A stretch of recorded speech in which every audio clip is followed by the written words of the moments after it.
In this episode, I'm going to reveal 5 deep cut niches with untapped potential that would be strong candidates for anyone wanting to start a successful print on demand t-shirt or apparel business in 2025. My name is Kerry Egler, and welcome to the Print on Demand Playbook Podcast.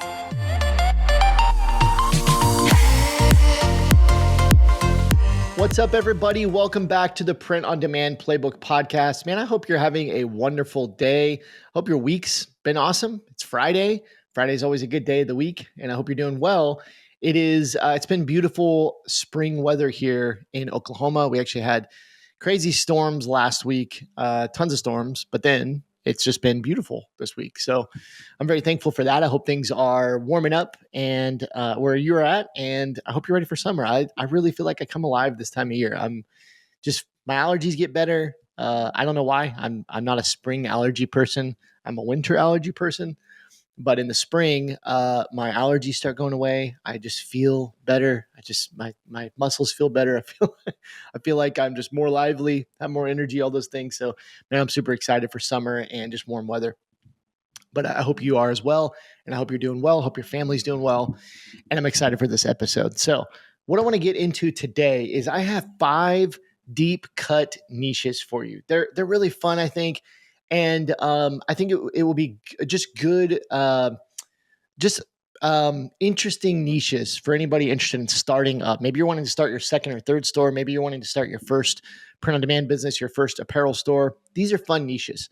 And what I'm going to do is I'm going to give you like some target audience ideas for these niches. I'm going to give you some examples of design slogans. I'm also going to tell you what products I think would be good for these niches. So it's going to be a really good episode.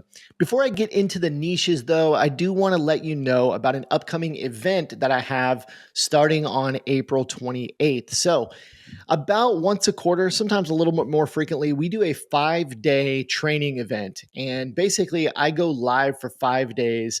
I teach for about 60 to 90 minutes on everything you need to know, the steps to go through to launch a successful print on demand or apparel business. And so I teach things like how to choose a profitable niche, how to design winning designs, how to build a Shopify store.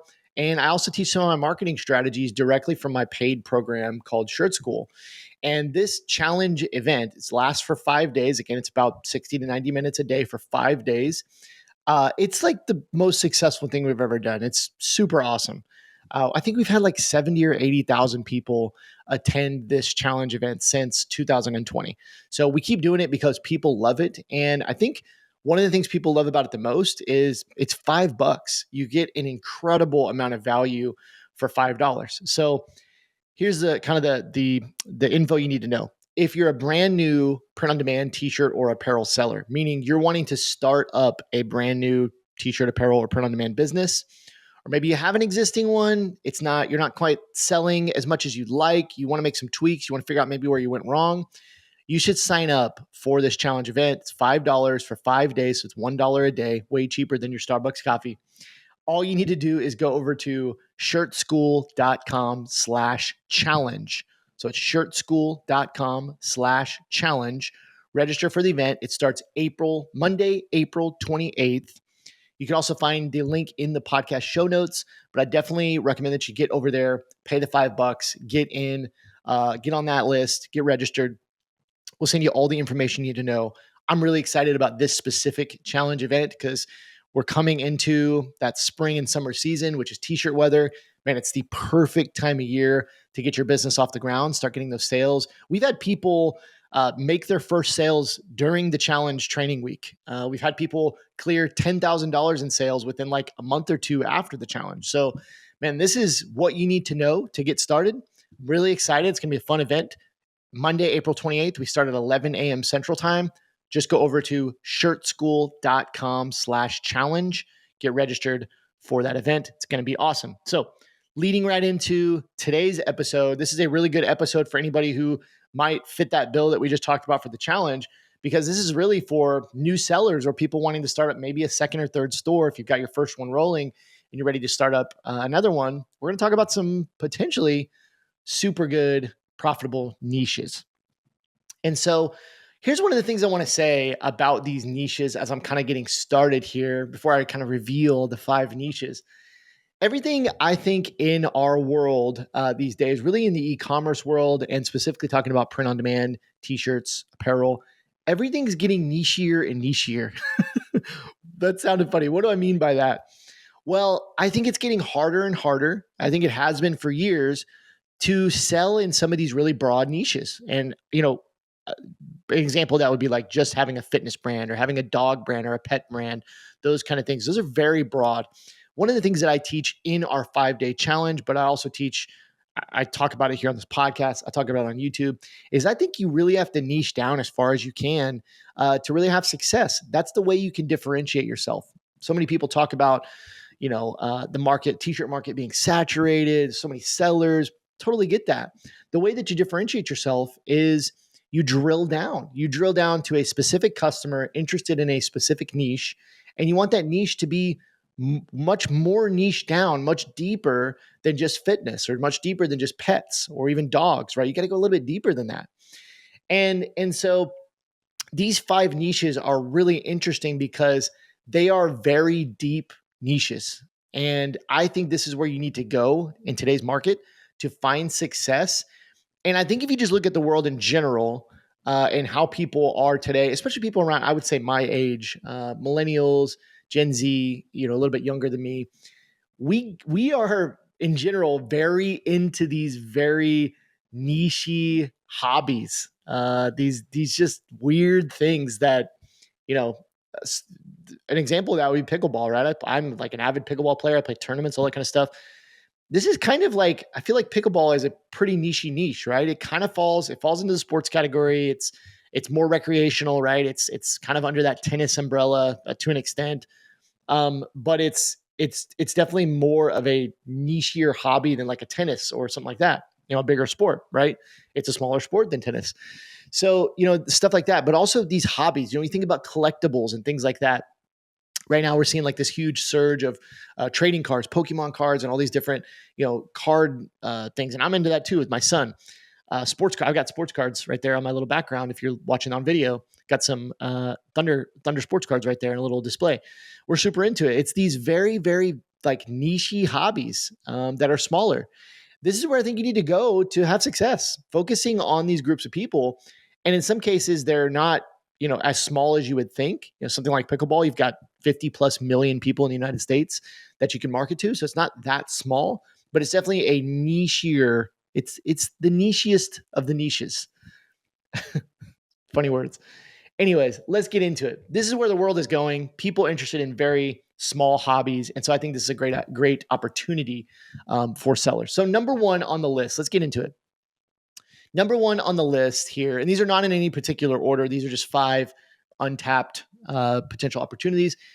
Number one is vintage tech and analog lovers. I love this niche idea. Vintage tech and analog lovers. So target audience is millennials and Gen Z that are into retro tech, early internet culture, film, photography, or anything kind of analog vibes. It says, I put in here, often into lo-fi, nostalgia, minimalist aesthetics. So yeah, this is like, this falls into that retro category. I think if you were to zone out a little bit, if you were to back out a little bit and look at the bigger category, it's just retro vintage vibes, right? But we're drilling down. This is a way that we can get a little bit deeper within that niche of kind of that retro thing. And we're drilling down to that vintage technology and analog, right? Moving away from digital, everything being digital. I mean, everything is digital right now, right? When you talk about AI, it's like, holy moly, we're going to new levels of digital and computer tech.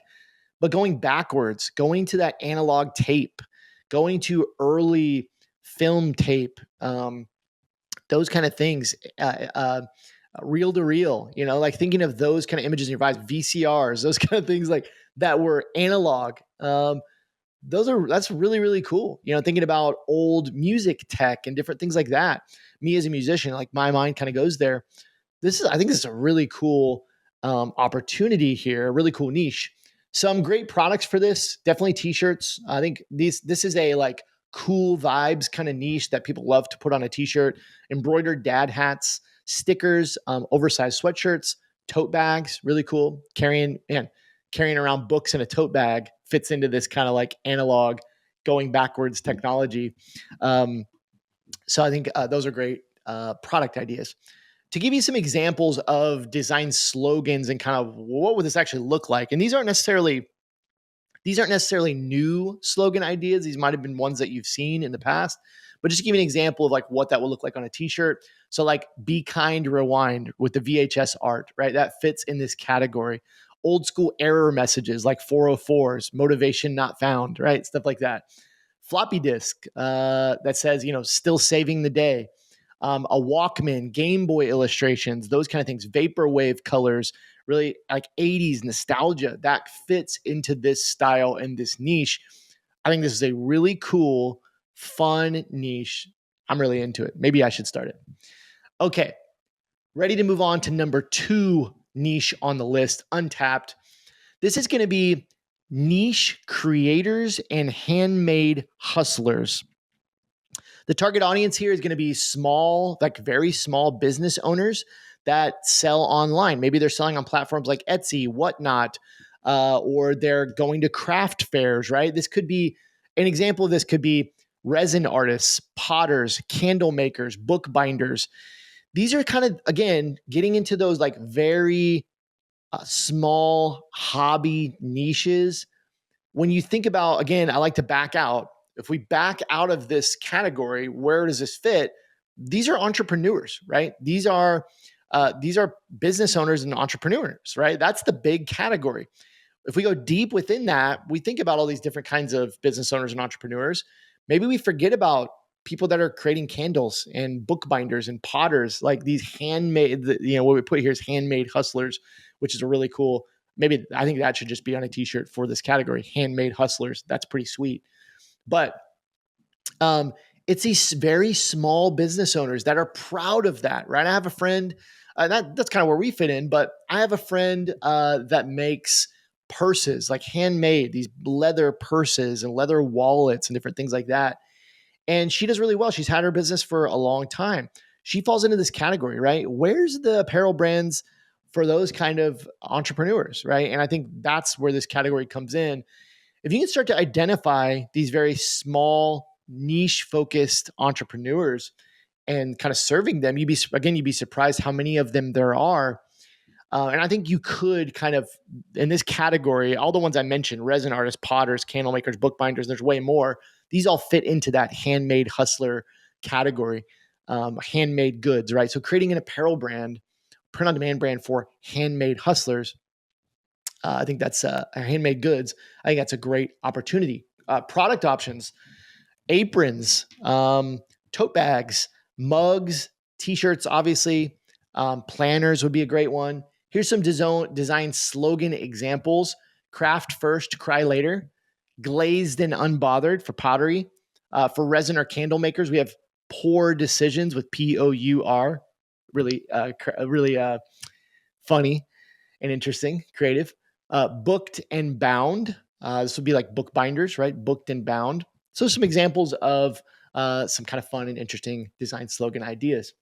I love that one. I think, man, I really like all of these. Yeah, these are all really fun. Okay, the next one I have here, number 3, is hyper local humor and city specific memes. Let me say that again.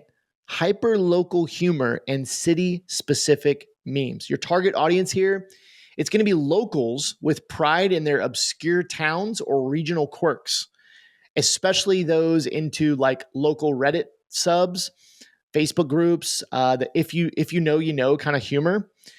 This one is, I think, especially kind of near and dear to my heart because this is kind of how I got started. And I think it's still underutilized, untapped.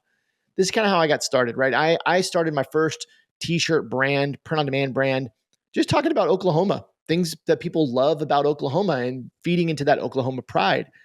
Oklahoma, we have some big cities. We have Oklahoma City, we have Tulsa, but they're not as big, especially the culture is not as big as other cities like New York, LA, Miami, these bigger cities that you might have in the US. Um, the culture isn't as big. So I decided to go Oklahoma specific as opposed to a specific city. But if you do live and there's a couple examples of this, if you live in a big city that just has so much deep, rich, vintage, old culture, sayings, different things like that, specific things that you're known for, it can be great to start a brand around that city. If there are also, I feel like if you live in a region that is very touristy, that has a lot of travelers, that's another opportunity to kind of capitalize on this city specific humor, hyper local, as it's called. Um, but I think we all, wherever you come from, now, some people listen to this, you might have lived in a ton of different places, but think about where you were born. Think about where you came from originally.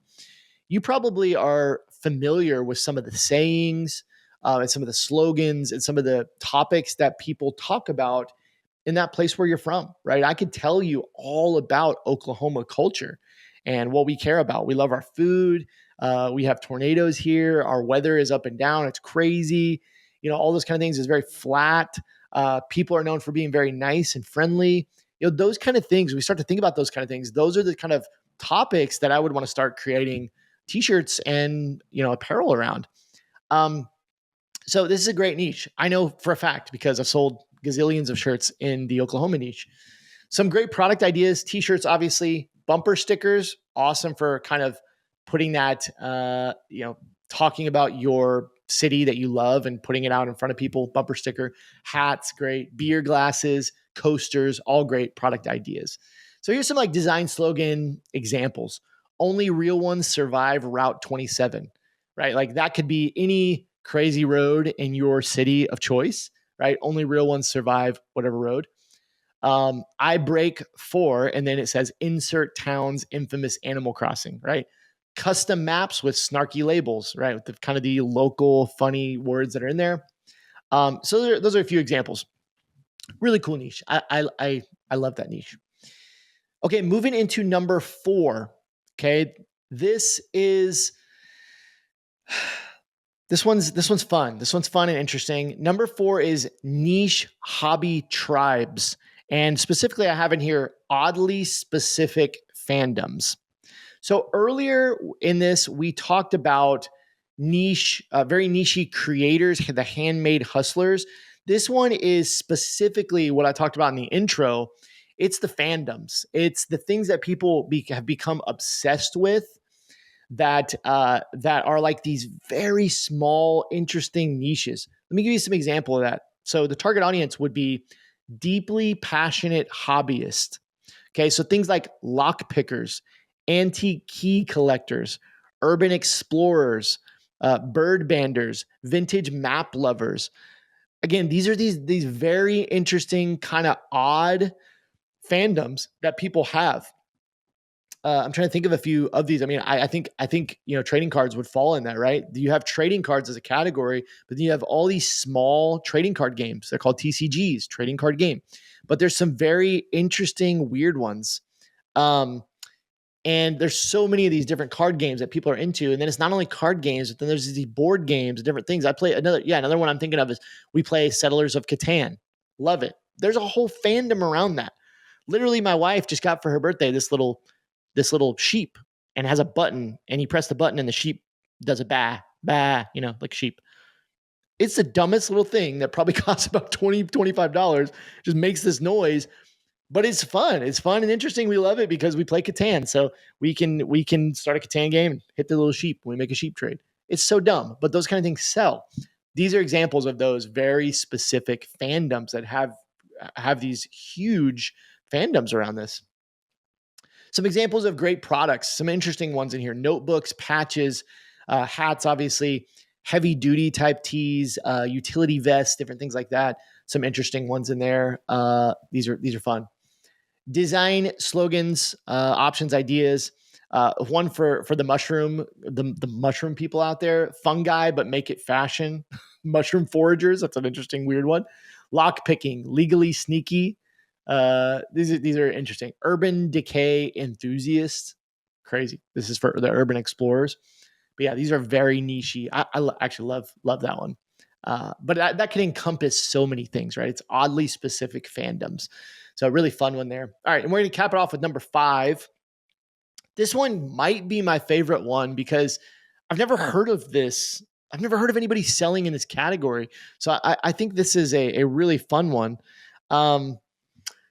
Number 5 is sleep deprived niche workers and graveyard shift heroes. I love the titles of these two, graveyard shift heroes. This is for people working those graveyard shifts. You have a job where you work overnight. I think this is so cool because there are so many of these people working these kinds of jobs. This is great. So target audience would be nurses, truckers, bakers, warehouse workers, EMTs, coders, others who thrive while the rest of the world sleeps. This is night shift culture. I think this is a great niche. Somebody please start this and let me know if you do. Shoot me a message. Let me know if you start this.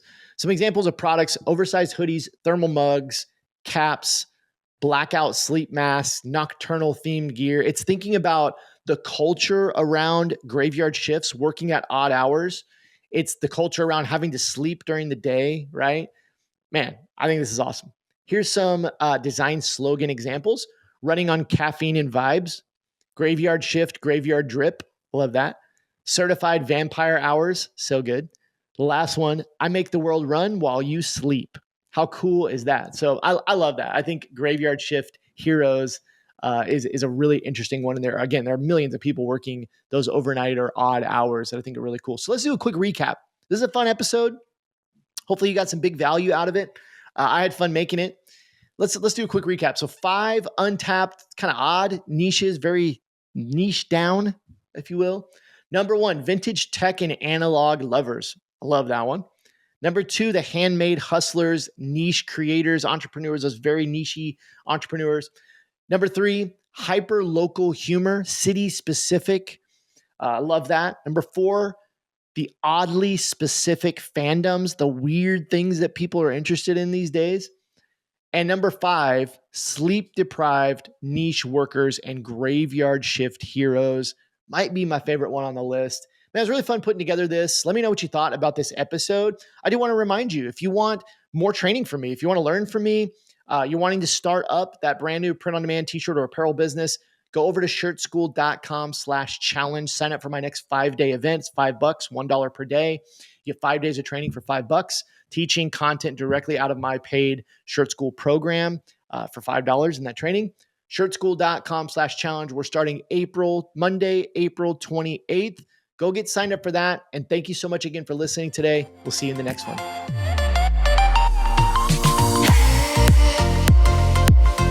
Thank you so much for listening to this episode of the Print on Demand Playbook podcast. If you enjoyed it, please leave us an honest review on whatever platform you're listening from. Thanks again and have a great day.